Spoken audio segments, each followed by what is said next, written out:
Falando com os principais protagonistas em entrevista na Diana FM. Muito boa tarde. Está no ar o programa Falando com, programa semanal na Diana FM, todas as quartas-feiras às 18 horas, com repetição também ao fim de semana.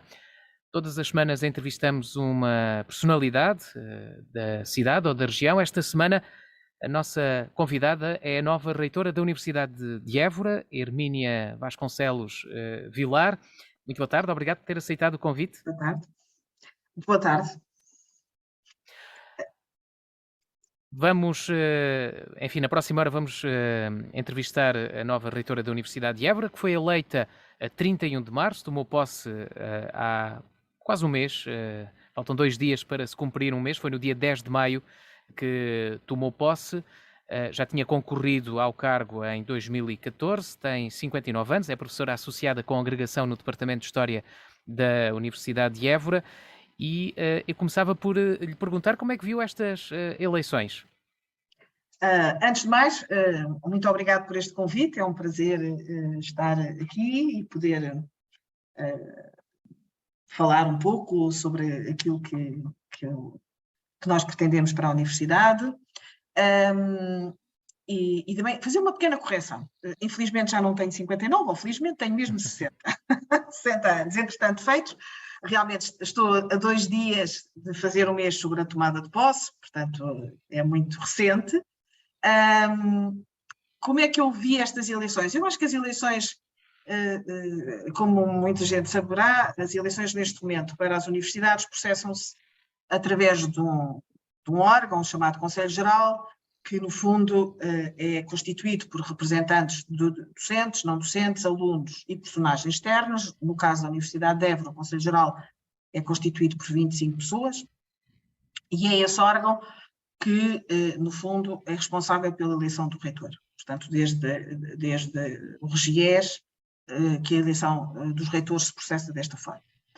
No caso vertente desta eleição, houve 4 candidatos que chegaram ao fim e eu apraz-me reconhecer que parece que todo o processo de candidatura, de debate dentro da universidade decorreu de forma muito positiva, com elevação por parte de todos os candidatos,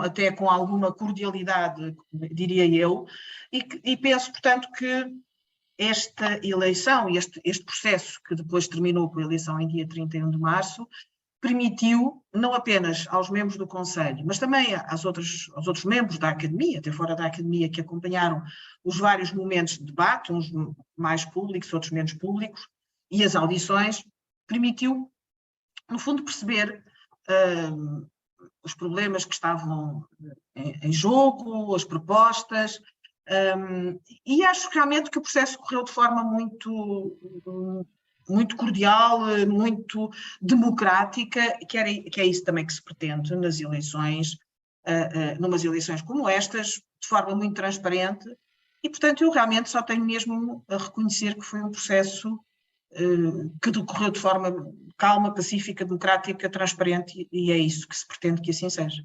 A equipa reitoral é constituída pelos vices João Valente Nabais, Ana Paula Canavarro e Paulo Quaresma. Porquê convidou o Paulo Quaresma? Foi ser adversário? Quis dar um sinal de unidade? Primeiro convidei o professor Paulo Quaresma porque é uma pessoa pelo qual eu tenho a maior estima e consideração científica e pessoal. Já a tinha antes, e não foi por ele ter concorrido às mesmas eleições que deixei de as ter. E, portanto, acho que é uma pessoa que qualquer equipa reitoral gostaria de ter no seu interior, porque é uma pessoa com, exatamente como eu disse, com uma imensa cultura, imenso conhecimento e capacidade de pensar a universidade. E, portanto, por todas as qualidades que ele tem, tanto ao nível pessoal como ao nível científico, justificariam por si só esse convite. Por outro lado, também, obviamente, acho que isso foi mútuo, tanto da minha parte como da parte dele, que, tendo passado a eleição, o que interessava agora era olhar para a universidade de forma unida e levá-la para a frente para cumprir, no fundo, os objetivos a que nos propomos de melhoria. Depois falaremos com certeza mais adiante sobre esses aspectos que, no fundo, constituem um pouco também o programa desta reitoria. Portanto, o que eu diria que, por si só, ele justificaria com todas as suas qualidades, mas também acho que aí nós os dois temos essa ideia, e com certeza que nos aproximamos também nessa ideia de dar também a imagem de que as eleições terminaram a dia 31 de março, e é isso que nós temos que agora caminhar para a frente e ultrapassar essa fase, que é uma fase necessária, inevitável, mas que obviamente não abriu fissuras, é uma fase do processo democrático. Já a professora Hermínia já tinha estado na reitoria, com o professor Brauman, no mandato do professor Brauman. Agora volta, enfim, quase 10 anos depois, não é? A Sim. universidade está muito diferente. A universidade está muito diferente. Não, eu acho que a universidade tem algumas diferenças em relação a 8 anos atrás. Aliás, fruto até da própria conjuntura que nós estamos a atravessar e também fruto das conjunturas que marcaram os últimos 8 anos. Mas penso que em traços muito largos, se me perguntar se há uma acentuada diferença em relação àquilo que eu conheci, diria que talvez não, apesar de tudo, talvez comparando com esses anos em que eu fui vice-reitora, foram os anos naquilo que nós chamamos, assim, de uma forma um bocadinho rápida, os anos da Troika, e portanto, como imagina, foram anos que em termos económicos e financeiros foram anos muito, muito dramáticos, e isso é talvez a grande diferença, apesar do subfinanciamento da universidade. Esses anos foram anos muito mais complicados, não apenas para a universidade, mas para a própria região e para a própria cidade, não é? Como é que olha agora para os próximos 4 anos que tem pela frente de mandato? Que objetivos tem e o que é que quer fazer nestes 4 anos? De forma sucinta, há digamos, 3 níveis que eu diria talvez mais cruciais. Por um lado, claramente,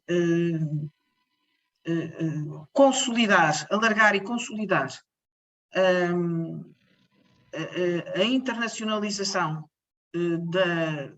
da universidade, da nossa investigação, dos nossos ensinos, e isto significa um investimento muito claro ao nível do alargamento e da consolidação das redes, das candidaturas a projetos internacionais, nomeadamente, obviamente, nos programas europeus, mas também alargar a nossa capacidade de captação de alunos internacionais, que é importante.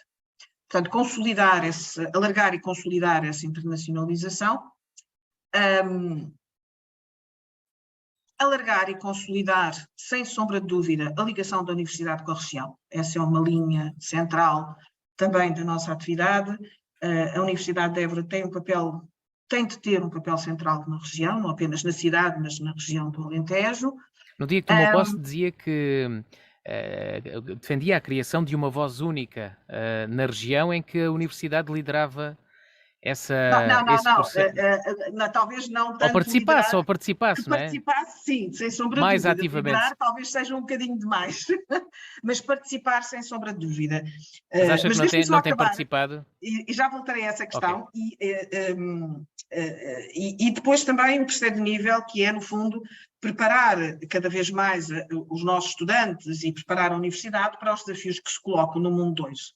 A questão do desafio, por exemplo, da transformação digital, a questão da sustentabilidade, a questão das alterações climáticas, e isso significa que também temos que repensar em alguns aspectos as nossas formações e temos que, no fundo, também dar um lugar muito, muito particular à questão do cruzamento de áreas disciplinares, portanto, à interdisciplinaridade, que é muito importante, e que me parece que temos que caminhar para esse cruzamento de saberes, tanto ao nível da formação como ao nível até da própria investigação.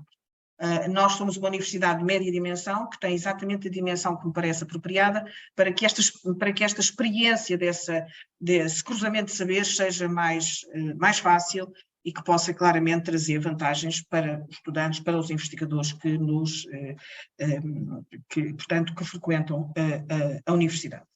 Só para responder à outra questão. Sobre a questão da universidade ser um parceiro ativo na questão de um discurso de defesa do que são os problemas da região, claramente que eu acho que a universidade o deve ser. Embora a universidade tenha e tem uma vocação internacional e nacional, as universidades não são universidades regionais, mas no caso das universidades chamadas, digamos, entre aspas, do interior, nós temos uma responsabilidade acrescida para com a região em que nos inserimos. E por isso ter acentuado no meu discurso de posse essa questão, ou seja, a questão de que a universidade tem que ser, a par dos outros protagonistas políticos e económicos da região, um parceiro desse discurso de defesa dos problemas e ter a capacidade de demonstrar junto ao Poder Central as especificidades de uma região que, embora ocupe quase um terço do país, tem claros problemas demográficos e face aos quais é necessário desenvolver uma política não apenas de incentivo à vinda de população, mas à fixação dessa população. E isso passa por políticas que têm que intervir a diferentes níveis, desde o nível da formação ao nível, obviamente, da criação de emprego, porque sem o emprego não se fixam jovens. Também, obviamente, tem que passar pela capacitação de gerações mais avançadas, que se encontram em alguns casos já instaladas, mas que também com dificuldades de formação e com a necessidade de rever formações, portanto é necessário capacitar recursos humanos. E isso também passa, obviamente, que a universidade pode ter aqui um lugar de charneiro e de interface entre as instâncias municipais, a rede empresarial e o poder político, e foi nesse sentido que eu defendi que a universidade deve ser também um parceiro privilegiado na criação desse discurso e dessa defesa. Esse discurso está a chegar, acha que esse discurso, essa voz está a chegar aos ouvidos de quem manda no país? Pois isso não sei, ainda não perguntei, mas eu espero que sim. Eu acho que sim. Eu acho que, apesar de tudo, existe muita sensibilidade por parte do Poder Central para as questões do interior. E penso mas os que problemas visível, mantêm-se, não acha? Exato, mas penso que é visível que há preocupação por parte do Poder Central com as especificidades dos chamados territórios de baixa densidade. Aliás, como viram na minha tomada de posse, esteve a ministra a doutora Ana Abrunhosa, a secretária de Estado, para além da comissária europeia, que também tinham estado cá para a inauguração da segunda fase do Parque do Alentejo Ciência e Tecnologia, o que me parece ser também, claro, indícios positivos desse apoio, desse interesse que existe por parte do Poder Central para com as questões do interior. É óbvio que os problemas se mantêm, e isso não vale a pena negar, mas eu penso que aqui, mais uma vez, temos que exatamente trabalhar em conjunto, no sentido de definir soluções, se calhar não diria mais coerentes, mas sobretudo mais eficazes para fazer face a esses problemas. Como sabe, por exemplo, nós estamos no início de novos quadros de financiamento e dentro desses quadros de financiamento, ou acompanhando a execução desses quadros de financiamento, possivelmente teremos também que pensar em outras medidas adicionais que permitam exatamente fazer face aos problemas, nomeadamente, eu acho que aos problemas de emprego, aos problemas de fixação demográfica, aos problemas do rejuvenescimento do tecido social e do tecido demográfico da região. Sobre, enfim, das prioridades que traçou, internacionalização, ligação à região, transformação digital, os tais desafios para os alunos ficarem preparados para o futuro, a transformação digital, sustentabilidade, as alterações climáticas. Enfim, medidas concretas que a Universidade pode tomar ou que a senhora Reitora quer tomar nos próximos... Já disse que há que adaptar os cursos também ao futuro, mas medidas concretas. Medidas concretas, embora vá haver um conjunto de medidas que pensamos que iremos desenvolver nos próximos 4 anos, mas, no fundo, isso passa exatamente por repensar esta questão de poder proporcionar aos estudantes uma formação que permita cruzar saberes, e isso implica realmente flexibilizar alguns percursos. Implica também a criação de formações que permitam a aquisição de competências específicas em determinadas áreas, nomeadamente as questões ligadas ao digital, não apenas para os estudantes, mas para os diferentes corpos que constituem a universidade. Significa também um investimento que tentaremos fazer gradualmente e de acordo com as nossas disponibilidades, na reformulação das infraestruturas ligadas à parte digital, que é necessário. Significa, no fundo, também tentar, em articulação também com as instituições da região, capacitar ou colaborar na capacitação dos recursos humanos nestas áreas do digital, e isso também é uma ideia que nós temos. Significa também, cada vez mais, ter candidaturas e ter projetos que cruzem e que, por um lado, que cruzem saberes e, por outro lado, que se especializem nestas áreas. E, portanto, também irá passar por alguma reformulação interna em termos do que são, digamos, que se poderia dizer, uma especialização de determinadas estruturas internas para que haja maior apoio para o desenvolvimento destas áreas.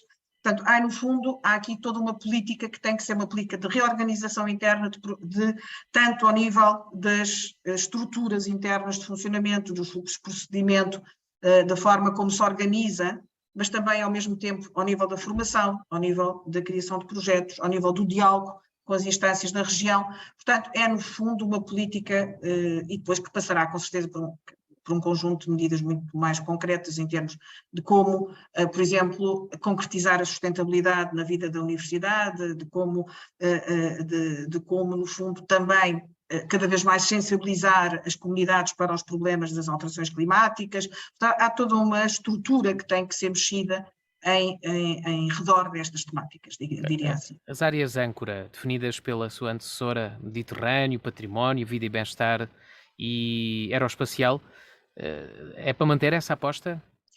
Eu confesso que, aliás, no programa disse isso, mais do que áreas âncora, porque me parece que as áreas âncora às vezes podem ser demasiado redutoras na forma como se olha para o que é, no fundo, uma vocação muito mais universal da universidade em termos de saberes. Os saberes hoje em dia são cada vez mais complementares uns dos outros e, portanto, não se pensam áreas âncora de forma individual, porque hoje em dia o cruzamento de saberes e a complementaridade de saberes é o que se impõe cada vez mais. É óbvio que a universidade, podemos dizer que a Universidade de Évora tem áreas em que, no fundo, tem talvez uma tradição de reconhecimento que vale a pena, digamos, reafirmar. Eu diria o agroalimentar, que é uma área central, diria o património, obviamente. Claro que a saúde é uma área, como todos nós sabemos, que foi uma aposta nos últimos anos e que espero que venhamos a continuar, mas temos áreas completamente inovadoras que vale a pena também investir, como seja as energias renováveis, como seja a questão mesmo, exatamente, da biodiversidade, das alterações climáticas, como seja a área da supercomputação. Portanto, temos áreas de ponta que temos que apoiar e que temos todas as condições para desenvolver, porque, na verdade, temos recursos humanos, capacidade, qualidade, que nos permitirá desenvolver essas áreas no futuro. Portanto, mais do que áreas âncora, o que nós temos que ter a noção nós temos realmente uma experiência e uma acumulação de recursos físicos e humanos, em alguns casos, de acentuado impacto internacional, que não podemos deixar cair. E que, obviamente, aí temos que os consolidar, sem esquecer que, obviamente, também temos áreas em torno das quais a universidade se desenvolveu e que também são muito importantes, ligadas à parte das engenharias, ligadas, por exemplo, à parte das ciências da educação, ligada à parte, claro, como imagina, daquilo que nós consideramos são as ciências de base, ou seja, desde as matemáticas, à história, à economia, à gestão, que também suportam o desenvolvimento destas áreas de ponta. E é nesta complementaridade que nós devemos ver o desenvolvimento da universidade, é nesta visão holística e não apenas em função de uma ou duas áreas, porque na verdade nós temos áreas em que temos vindo a investir, somos conhecidos, temos uma oferta de qualidade, temos projetos de investigação de alcance internacional e é por aí que devemos continuar. A aeroespacial é uma área nova, onde nós estamos a começar a investir, mas para a qual também existe, na verdade, disponibilidade e existe interesse, e que penso que poderemos, a médio prazo, também consolidá-la, e aliás temos neste momento a oferta pensada para esta área e a médio prazo poderemos consolidá-la. É uma área jovem ainda, uma área que está a ser montada, mas penso que também com um grande futuro. Há pouco passou pela área da saúde. A Universidade aprovou a criação de uma escola de saúde. Enfim, que passos é que têm sido dados agora mais recentemente? O nome, por exemplo, da escola, o nome já está decidido? Já, o nome já está decidido, já está no nosso site. Nós temos vindo a crescer em termos de oferta, tivemos agora recentemente acreditado o curso de Ciências Biomédicas, que espero que seja possível oferecê-lo para o ano, estamos ainda em diálogo com o Ministério, portanto ainda não temos essa certeza, mas está acreditado, está aprovado e, portanto, temos condições para o oferecer, o de Ciências Biomédicas. Estamos também a pensar desenvolver outra oferta, nomeadamente na área das ciências farmacêuticas, não será para este ano letivo.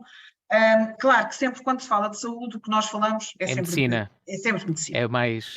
Pronto, embora, atenção, o nosso perfil de escola de saúde é um perfil muito inovador também ele, porque no fundo une a saúde à parte do desporto e tem também outras facetas muito importantes, que são facetas complementares da saúde, mas que hoje em dia têm uma importância central, e que terão cada vez mais no futuro, nomeadamente ligado, por exemplo, aos problemas das pessoas idosas e tudo isso. São áreas que nós também temos que desenvolver, iremos desenvolver, aliás, também em cursos até de curta duração. Mas acredita no curso de medicina? Acha que é possível, por exemplo, daqui a 2 anos, 2, 3 anos, formar médicos já no novo Hospital Central do Alentejo? É nosso intuito, e esse é um dos objetivos para os próximos meses. Eu digo os próximos meses porque ainda não fizemos um mês e, portanto, é muito difícil ainda ter muita coisa concretizada, mas é nosso objetivo, nos próximos meses, criar um grupo de trabalho que faça uma planificação do que é necessário para um curso de medicina, que pense essas condições e que planifique essa abertura. O curso de medicina é, sem sombra de dúvida, um desafio grande que se nos coloca. É um desafio importante, que eu acho que nós devemos olhar sem receios, mas com a calma suficiente para o pensar de forma a criar uma oferta de qualidade. Só nos interessa criar um curso de medicina que seja claramente uma oferta de qualidade. E por isso, mais do que nos precipitarmos no imediato, na abertura daqui a 1 ano ou daqui a 2 anos, tendo em conta que nunca será possível daqui a 2 anos, porque isto tem que passar sempre por uma agência de acreditação que demora o seu tempo, como é lógico. Mais do que nos precipitarmos na rapidez da criação de um curso de medicina, interessa-nos perceber quais são os desafios que esse curso de medicina implica, interessa-nos traçar uma oferta de qualidade e eu diria que num horizonte 4 a 5 anos seria o ideal para ter essa oferta montada com qualidade, esperando em articulação com o novo hospital, porque me parece essencial que o novo hospital esteja em funcionamento para que esta licenciatura, esta formação, não é mais do que uma licenciatura, também possa ser oferecida, ou seja, lucraria imenso com a construção e com a colocação em funcionamento do novo hospital. Mas eu diria que, sendo esse um objetivo, é um objetivo que tem que ser pensado, tem que ser planificado, tem que ser, no fundo... E não haver precipitações. Não haver precipitações, e quando o oferecermos, estarmos cientes que estamos a oferecer um curso de qualidade. Eu acho que isso é o mais importante. A universidade precisa de instalações para a escola de saúde? Sim, nós temos já fizemos um concurso para apresentação de projetos para a nova escola de saúde, e que já temos, mas é óbvio que precisamos neste momento... Mas será criado um edifício de raiz? Em princípio é essa a ideia, teremos que concorrer com certeza a verbas para essa construção, Claro. Mas é essa a ideia, é a construção de uma escola de saúde, sim, de raiz. E já agora qual é que é o nome da escola? A escola tal como está neste momento? O nome da escola de saúde, disse que o nome já estava no site da universidade? A Escola de Saúde e Desenvolvimento Humano, penso que é isso, agora espero não estar enganado. Pronto, ok. Muito bem. Avançávamos agora para outro assunto que marcou os últimos meses da Universidade de Évora, o tal consórcio que provocou algumas críticas. Recordo-me, por exemplo, do antigo reitor Jorge Araújo, o consórcio que envolve a Universidade Nova de Lisboa, a Universidade de Évora e a do Algarve, o Campus Sul. Qual é a sua opinião sobre este consórcio? É um projeto que pretende dar atenção? É um projeto ao qual terei de dar atenção, não é uma questão de querer ou não dar atenção. Deixe-me abrir. Eu acho que esta experiência do Campus Sul é uma experiência inovadora, porque no fundo coloca em ligação 3 universidades, a Nova, Évora e o Algarve, e este consórcio visa não só desenvolver a oferta conjunta, mas também criar centros de conhecimento e de capacitação espalhados por diferentes espaços do território, incluído neste consórcio. É uma experiência, sem sombra de dúvida, desafiadora. Há alguns riscos para a Universidade de Évora, na sua opinião? Riscos assim, coloca uma coisa em causa que é a tendência para que as universidades se encerrem sobre si próprias. E isto, no fundo, vem quebrar um bocadinho esta noção de cada universidade fechada sobre si própria, embora cada vez menos as universidades sobrevivam sozinhas. Mas eu acho, ao mesmo tempo, que esse é um dos desafios que se nos coloca, é quebrar essas barreiras. Se tem riscos para a universidade, eu penso que não neste sentido. Vamos lá ver, é óbvio que estamos perante universidades diferentes entre si, em termos de dimensão, em termos e uma delas é muito grande, não é? E uma delas sobretudo, é muito grande, está instalada numa região diferente, tem tudo isso.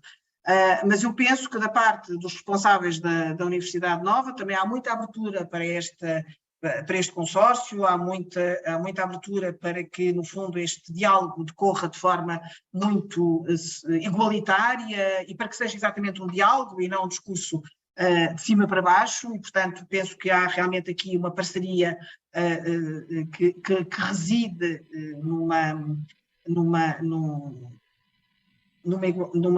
diálogo muito cordial e também muito claro entre as instituições e portanto, parece-me que os riscos não existem, sobretudo se a Universidade de Évora souber defender o que são os seus interesses, defender o que são as suas áreas preferenciais de investimento e, no fundo, se assumir como um parceiro ao mesmo nível dos demais. Aliás, não tem razão para que não se assuma como um parceiro ao mesmo nível dos demais.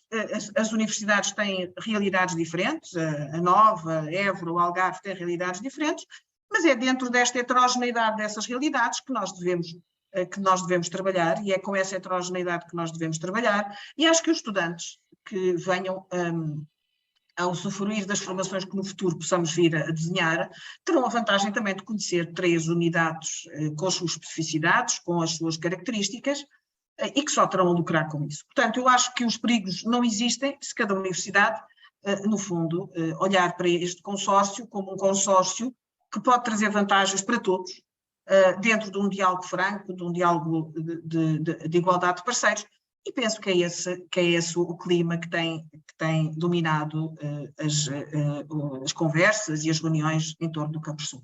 Muito bem.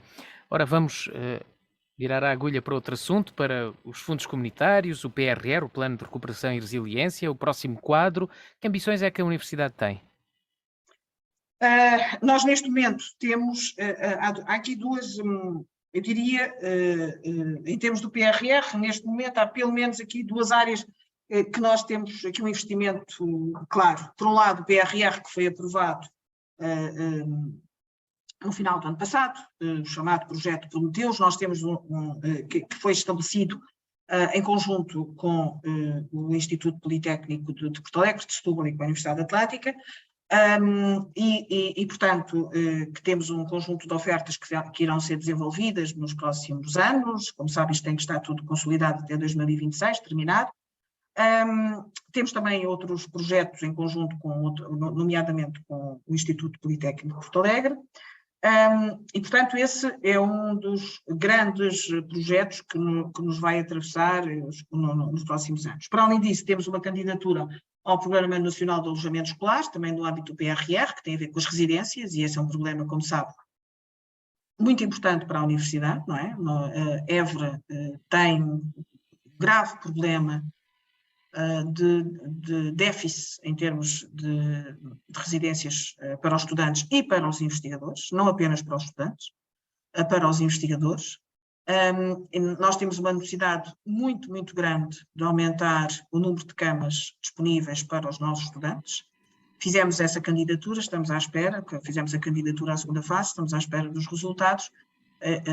Eu sinceramente espero que os resultados sejam positivos, porque isso também, exatamente dentro daquela lógica que eu há pouco falava, sobre a questão das políticas de apoio ao interior, essa questão é uma questão central. Porque é óbvio que o plano de apoio ao alojamento escolar tem também que ter em linha de conta, a meu ver, a necessidade, exatamente, é uma das formas, penso eu, de regular minimamente e de apoiar também as universidades do interior, que se debatem com graves problemas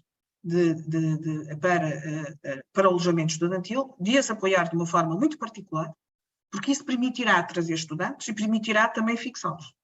Ou seja, diria que sem criar desigualdades, eu penso que aqui determinadas opções têm que ser tomadas de forma muito clara para pensar que se calhar estas universidades têm que ter, e falo em Évora em particular, têm que ter uma particular atenção por parte dos decisores.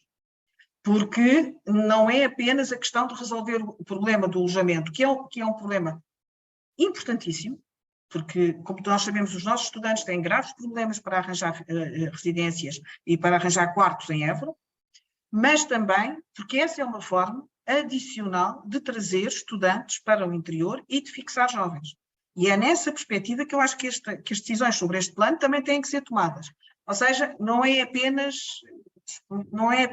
dar resposta simples. É dizer, o que está também aqui por trás disto são também, na minha opinião, opções políticas.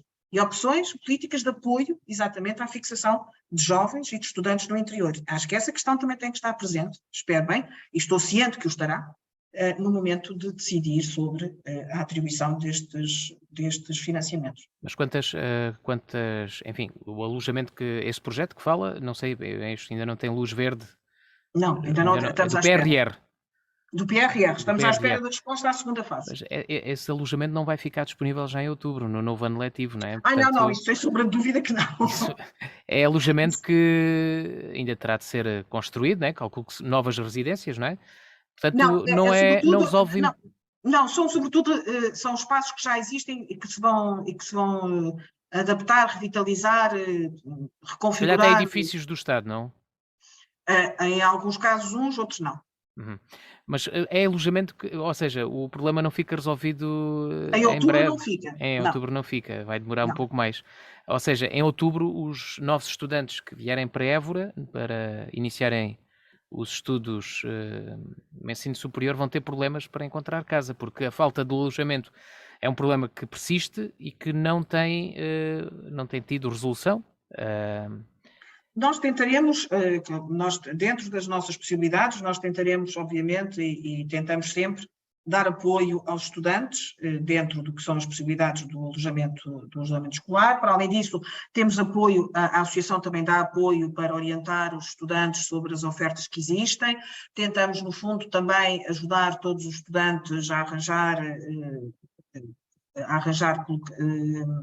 arranjar casa, muitas vezes com a criação de plataformas, e a associação tem isso. Portanto, nós tentamos apoiar os estudantes nesse campo o mais possível.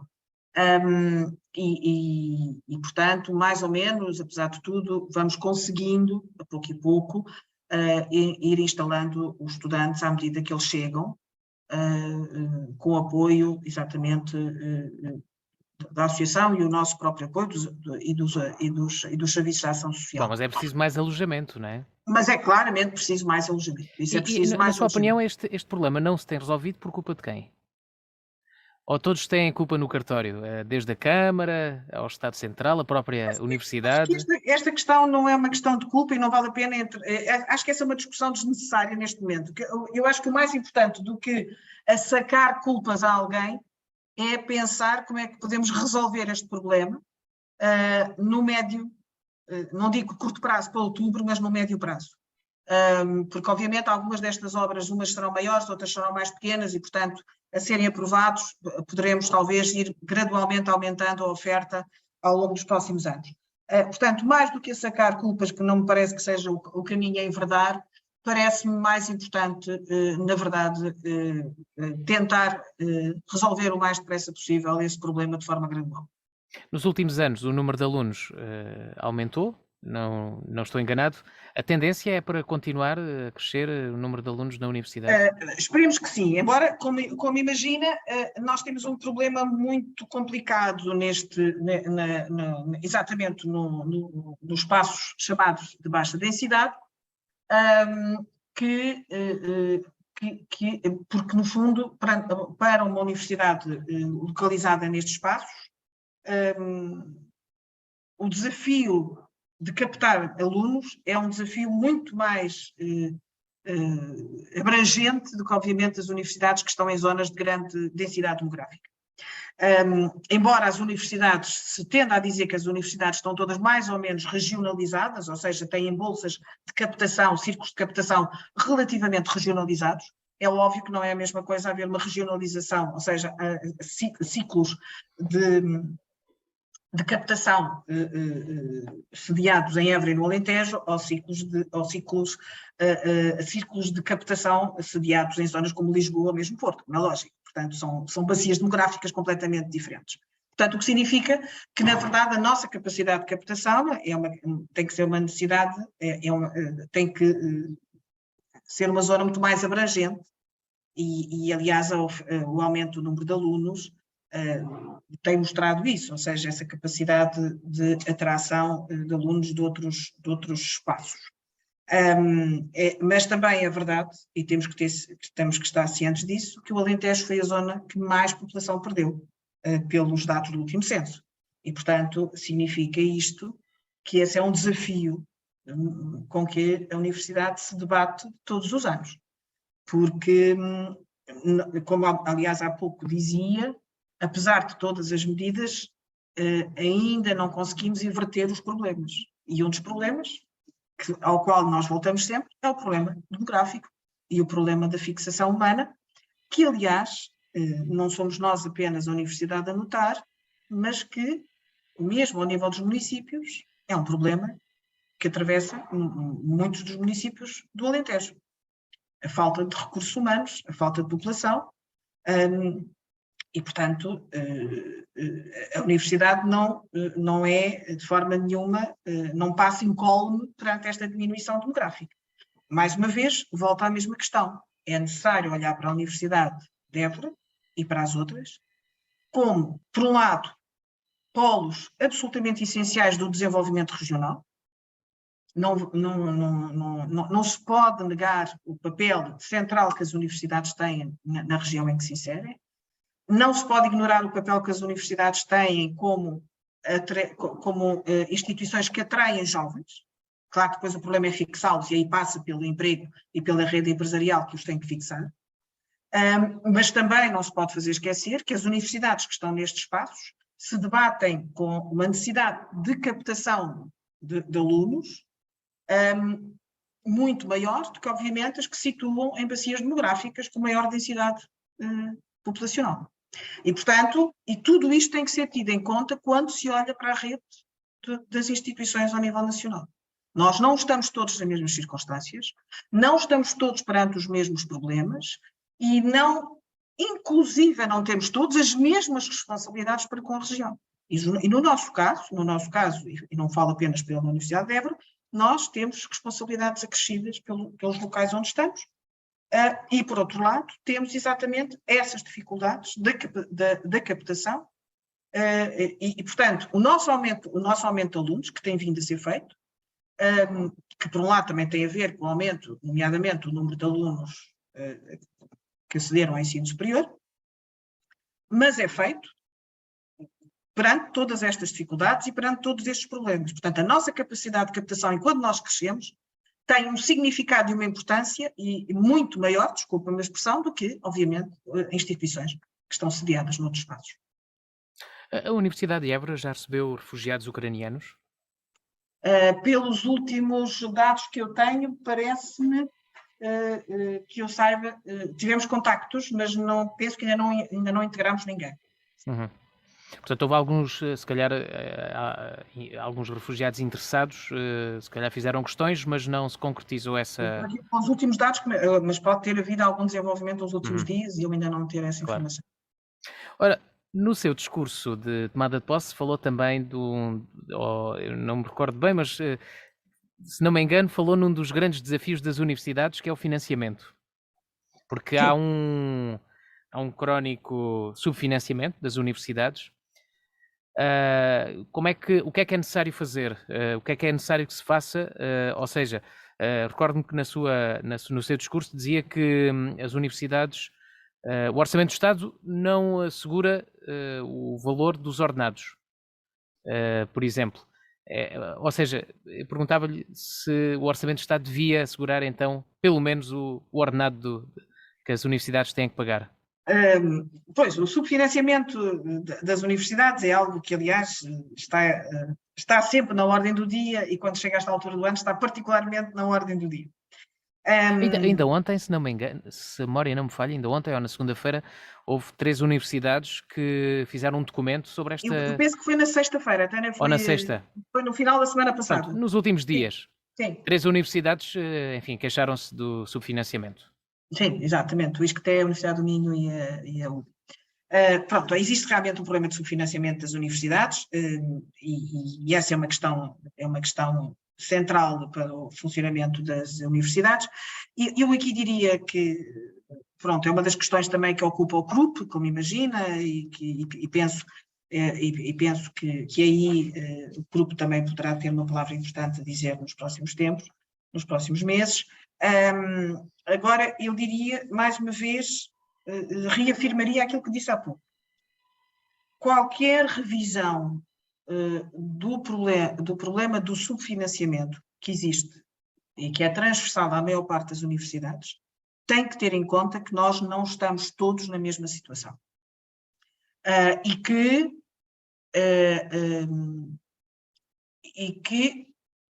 tem que atender à especificidade das instituições de ensino superior. Porque, na verdade, atender à especificidade das instituições de ensino superior é uma questão central para aquilo que nós hoje tanto falamos, mas que é importante, sobretudo, concretizar, que é a questão da coesão territorial e social. E, portanto, mais do que dizer quanto é que os orçamentos devem aumentar ou devem diminuir, não vou agora aqui propor quantitativos para essa questão. O que interessa é ter presente que esse subfinanciamento existe, que esse subfinanciamento deve ser corrigido, mas que ao ser corrigido tem que atender a que, por um lado, não nos podemos guiar muitas vezes em fórmulas que nem sempre já são válidas e, por outro lado, também não podemos achar que estamos a partir de um sistema de ensino superior que concorre em termos de igualdade, porque não concorre em termos de igualdade. E isso não vale a pena negar. Nós não temos a mesma situação a nível nacional, não temos nem a mesma capacidade, por exemplo, imagine, de cobrar o mesmo nível de propinas ao nível dos cursos de pós-graduação, de mestrado e de doutoramento em todo o território, porque é impossível, porque não podemos, independentemente da qualidade dos cursos que ofereçamos, temos que ter atenção, mais uma vez, ao mercado para o qual trabalhamos, e, portanto, não temos as mesmas circunstâncias. E isso tem que ser vertido no financiamento das universidades. Porque o que está em causa por trás de tudo isto é, na verdade, a coesão territorial e a coesão social de um território extraordinariamente pequeno como é o nosso. E essa é uma questão central. Portanto, pensar financiamento é essencial, atender à especificidade das instituições, é imprescindível para a criação de uma política pública que, exatamente, seja atenta à necessidade de um território mais coeso. Nos próximos meses, quando tiver a oportunidade de reunir com a nova Ministra do Ensino Superior, vai pedir que haja uma discriminação positiva para as universidades do interior. O grupo já teve a oportunidade de reunir uma vez com a senhora Ministra, já foi uma vez ao grupo e com certeza estou ciente que ela tem a perfeita noção, tanto da senhora Ministra como do senhor Secretário de Estado têm perfeita noção e conhecimento do que é a realidade do sistema de ensino superior. Não sou eu com certeza que lhe vou ensinar isso, porque eles sabem e conhecem muito bem o sistema de ensino superior e, portanto, de forma nenhuma que lhe vou ensinar o que eles já sabem. Já agora, com as eleições de janeiro, o Governo mudou o titular da pasta da Ciência, Tecnologia e Ensino Superior, passou a ser a Ministra Elvira Fortunato. Tem alguma opinião formada sobre esta mudança? Sim, a senhora Ministra, a professora Elvira Fortunato, eu tenho a opinião sobretudo de ser uma cientista de renome, o que é absolutamente importante, acho eu, e é muito salutar para qualquer sistema universitário ter uma ministra com reconhecimento, a qualidade e o impacto internacional que o trabalho da professora Elvira Fortunato tem. Portanto, só posso mesmo congratular-me por ter uma ministra que tem esse reconhecimento e esse impacto, e que conhece bem o que é o mundo da ciência, que conhece bem o que são os problemas das candidaturas e da gestão científica, e que na verdade também conhece bem o sistema universitário. Portanto, eu tenho as melhores e maiores expectativas sobre o que será o seu mandato como ministra e da parte da Universidade de Évora, sabe com certeza que poderá sempre contar connosco para o que for necessário, porque é isso que é não só a nossa obrigação, mas também o nosso intuito, bem assim como o Sr. Secretário de Estado, que também é um conhecedor do sistema universitário. Estamos na reta final da nossa entrevista, mas ainda temos tempo para mais 2 ou 3 perguntas. Há um assunto que eu diria que tem sido notícia, as denúncias de assédio moral e sexual em algumas universidades portuguesas. A Universidade de Évora não tem feito parte dessas notícias. Queria lhe perguntar se, enfim, em relação a este assunto, a Universidade está a preparar, por exemplo, há universidades que estão a criar canais de comunicação, se tem conhecimento de algumas denúncias em Évora e se a Universidade está a fazer alguma coisa nesta área ou se não é necessário. Não, é necessário, obviamente. Aliás, houve uma recomendação da senhora Ministra nesse sentido e, portanto, não a podemos ignorar. Neste momento temos já uma plataforma que está a ser terminada, um canal de denúncias exatamente onde poderão ser canalizadas essas denúncias, está a ser terminado, e que eu conheça neste momento não existem, pelo menos que me tenha chegado ao conhecimento termos oficiais não conheço nada, mas sabemos, mas neste momento, de qualquer maneira, estamos já a terminar a criação desse canal, onde essas denúncias poderão ser feitas, exatamente tentando evitar futuros problemas, porque é esse também o nosso intuito, é que não existam problemas e que, no fundo, se eles existirem, sejam resolvidos no início e não que se prolonguem no tempo, ferindo e danificando as vítimas e criando problemas muitas vezes psicológicos, de integração social, que obviamente se devem evitar. E, portanto, estamos já a trabalhar nesse sentido. Penso que esse canal já ficará efetivo dentro de poucos dias, porque ele está a ser terminado. Sobre a pandemia de Covid-19, parece que está, enfim, nos últimos meses parece estar a dar tréguas, não em termos do número de casos, mas em termos das limitações que no início da pandemia foram criadas e que neste momento praticamente não existem. Acredita que agora voltaremos definitivamente à normalidade? A universidade enfim, a vida académica já se faz, quer dizer, agora estamos em plena semana de queima das fitas, não é? Das fitas. Pelo menos.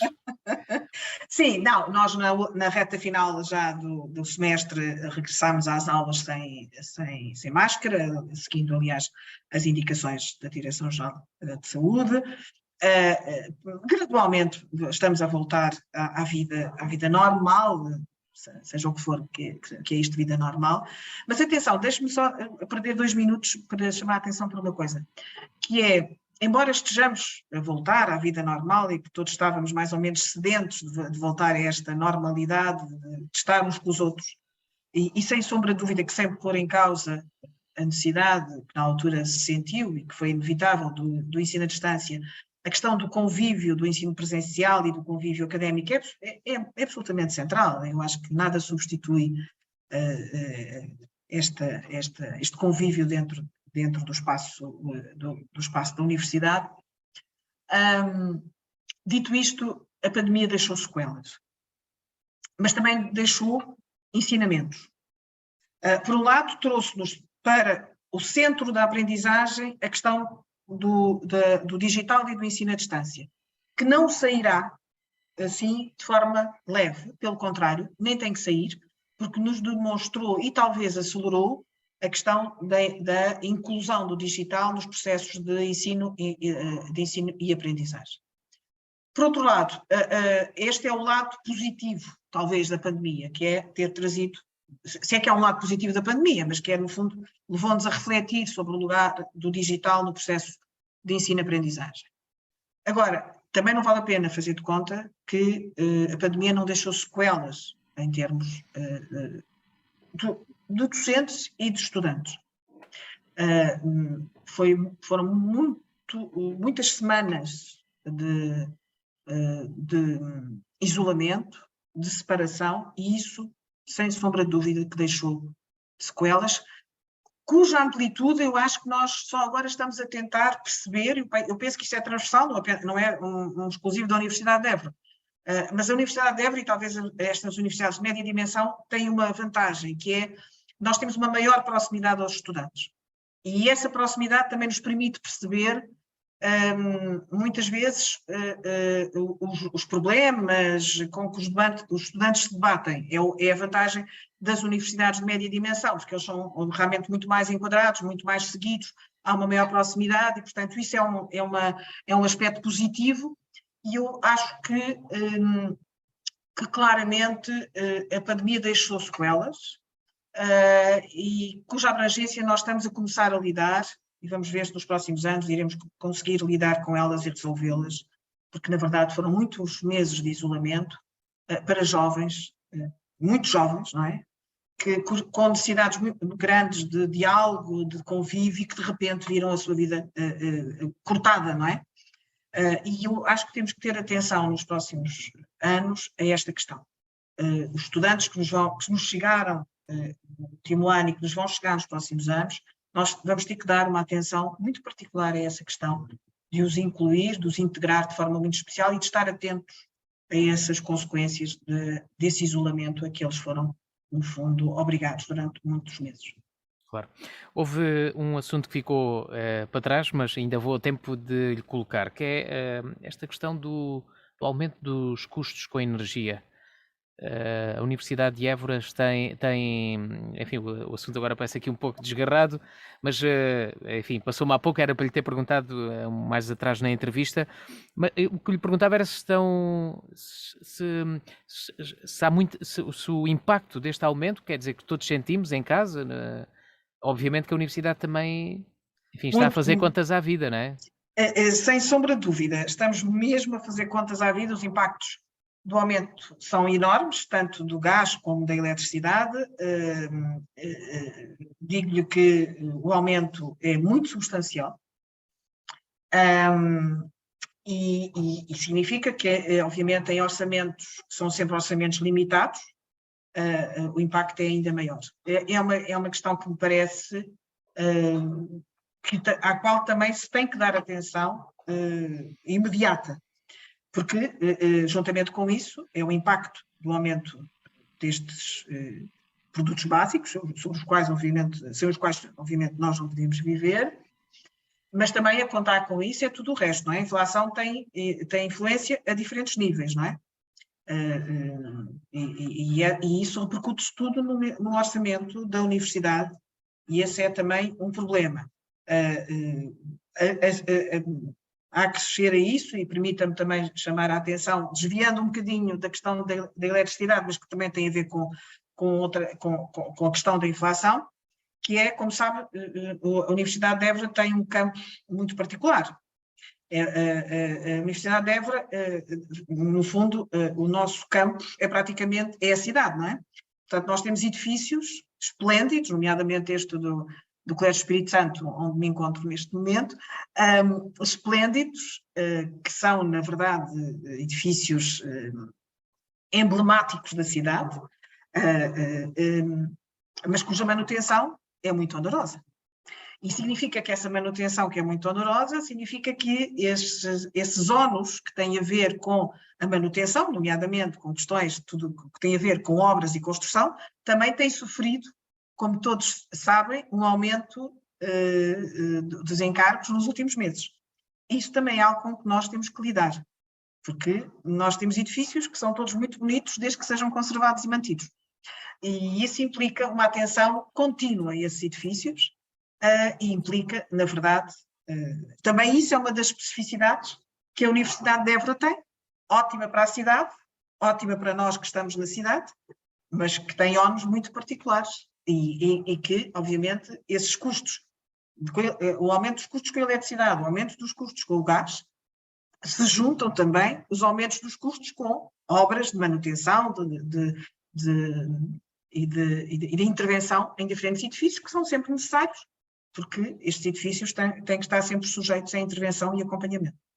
Mas tal como os particulares, a Universidade não pode fazer muito para minimizar, enfim, não há grandes possibilidades de poupança, por exemplo, de energia, não é? Não, exato, nós temos sempre, obviamente, há aqui uma política também, exatamente quando falamos de sustentabilidade, também falamos, obviamente, também passa por aí, passa por ter procedimentos de poupança de energia, mas dentro dos limites do que é, no fundo, digamos, os comportamentos racionais, os comportamentos, digamos, como qualquer cidadão deve ter de responsabilidade e responsáveis, mas não podemos pôr em causa nem o funcionamento dos ensinos, nem o funcionamento da investigação, nem nada disso, e, portanto, estes custos têm que ser assegurados, porque nós não podemos, obviamente, interromper nem a formação, nem a investigação. E, portanto, a nossa capacidade de diminuir os custos é praticamente inexistente. Claro. Muito bem, chegamos ao fim desta nossa entrevista. Quero-lhe agradecer mais uma vez a disponibilidade para esta conversa. Muito obrigado. Eu é que agradeço, foi um prazer e como sempre, é sempre um prazer poder falar e poder, sobretudo, também transmitir aqueles que são alguns dos objetivos para os próximos 4 anos. Claro, muito ficou por dizer, mas ao longo dos 4 anos com certeza voltaremos a falar. Muito obrigado. Muito obrigado. Quanto ao programa Falando Com, regressa 2 a 8 dias com um novo convidado. Boa tarde. Falando com os principais protagonistas em entrevista na Diana FM.